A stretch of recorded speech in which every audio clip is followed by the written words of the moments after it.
प्रिय छात्रों, अब हम पहले पद का सौंदर्य बोध जान लेते हैं, क्योंकि ये आपके लिए बहुत महत्वपूर्ण है, क्योंकि इससे रिलेटेड प्रश्न आते हैं। तो पहले पद का हमने भावार्थ जान लिया है, उसकी व्याख्या जान ली है। सबसे पहला जो सौंदर्य बोध का जो इसमें भाव सौंदर्य है वो क्या है कि इस पद में मीरा का कृष्ण प्रेम उत्कृष्ट और हुआ है, और ये प्रेम कैसा है, उत्कृष्ट कोटि का है और अनन्य है। ठीक है, श्रेष्ठ प्रेम की जो प्रेम का श्रेष्ठ उदाहरण कृष्ण भक्ति का मीराबाई के द्वारा दिया गया। दूसरा है कि मीरा ने भक्ति को ही सार तत्व माना है, यानी कि संसार का जो सार है, संसार रूपी जीवन का जो सार है वो केवल भक्ति है, और उस सांसारिक जीवन से मुक्ति केवल भक्ति ही प्रदान कर सकती है।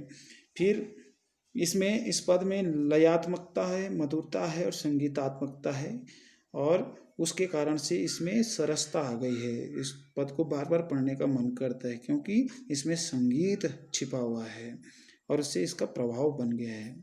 चौथा है कि प्रेम बेले और आनंद फल में रूपक अलंकार है। तो रूपक अलंकार आप जानते हैं कि जहाँ उपमेय में उपमान का अभिन्न भेद, अभिन्न समानता प्राप्त की जाती है, कहने की एक समान न होते हुए भी उनके साथ अभिन्नता माने समानता दर्शाई जाती है, तो वहाँ रूपक अलंकार होता है।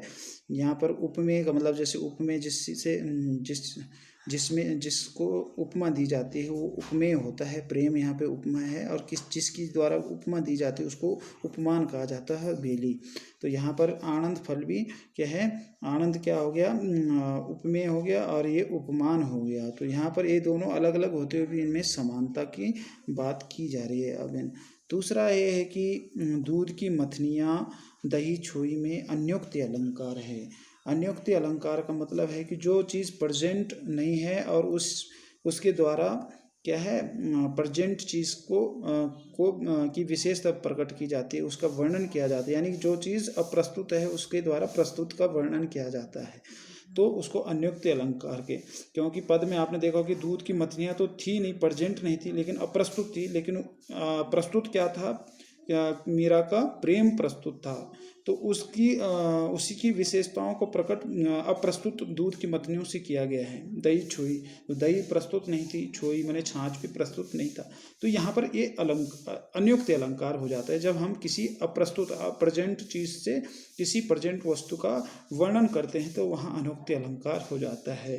फिर वैठी वैठी सींची सींची में पुनरुक्ति प्रकाश अलंकार है। तो पुनरुक्ति प्रकाश अलंकार को भी आप जान सकते हैं कि जब एक ही शब्द दो बार कंटिन्यू आता है, यानी एक से अधिक बार आता है एक ही शब्द, जिसका मतलब एक ही हो, और वो दो बार आ जाए, तो वो पुनरुक्ति प्रकाश होता है, उसकी पुनः उक्ति हो जाती है। तीसरा है गिरधर गोपाल मोर मुकुट कुल की कानी कहा करे कोई लोक लाज बेली बोई बेली फैली में अनुप्रास अलंकार। अनुप्रास अलंकार के कई प्रकार होते हैं, लेकिन आपको इतना समझा देता हूँ कि जब किसी एक ही वर्ण की आवृत्ति जब एक से अधिक बार हो, तो वहाँ अनुप्रास अलंकार होता है। जैसे इसमें देखो ग वर्ण और गोपाल में भी ग वर्ण दो बार आया है। ठीक है, यहाँ पर माँ वर्ण मोर में माँ वर्ण और मुकुट में भी माँ वर्ण आया है, तो दो बार आ गया है। कुल की कानी में भी क वर्ण 3 बार आया है। कहा करे कोई में भी 3 बार क वर्ण आया है। लोकलाज में ल वर्ण 2 बार आया है। बेली बोई में ब वर्ण 2 बार आया है। वेली फैली में ल वर्ण 2 बार आया है। तो यहाँ इस प्रकार से ऐसे अगर हम किसी पद में देखते हैं अक्षरों को, वर्णों को, तो वहाँ अनुप्रास अलंकार की उपस्थिति हो जाती है। भक्ति रस और शांत रस का सुंदर प्रयोग किया है। तो बच्चों, भक्ति रस का मतलब है कि जिसमें ईश्वर के प्रति प्रेम की भावना व्यक्त की जाए, वहाँ भक्ति रस होता है। ठीक है ना। और यहाँ पर भक्ति अपने आप में इसका स्थायी भाव श्रृंगार ही है, रति है।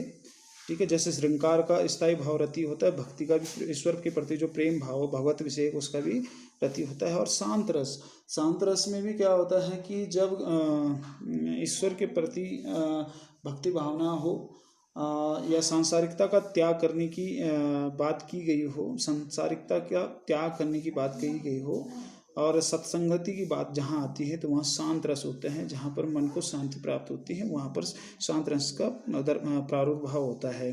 तो बच्चों इस प्रकार से इसके पहले पद की ये प्रमुख विशेषताएं, इसका सौंदर्य बोध है जिसमें भाव सौंदर्य भी इसका बहुत अच्छा है, और इसमें काव्य सौंदर्य जिसके अंतर्गत काव्यगत विशेषताएं बहुत अच्छी हैं, इसमें अलंकारों का सुंदर प्रयोग हुआ है, तो ये इसका सौंदर्य बोध है। इसको आप भली भांति समझ गए होंगे। धन्यवाद।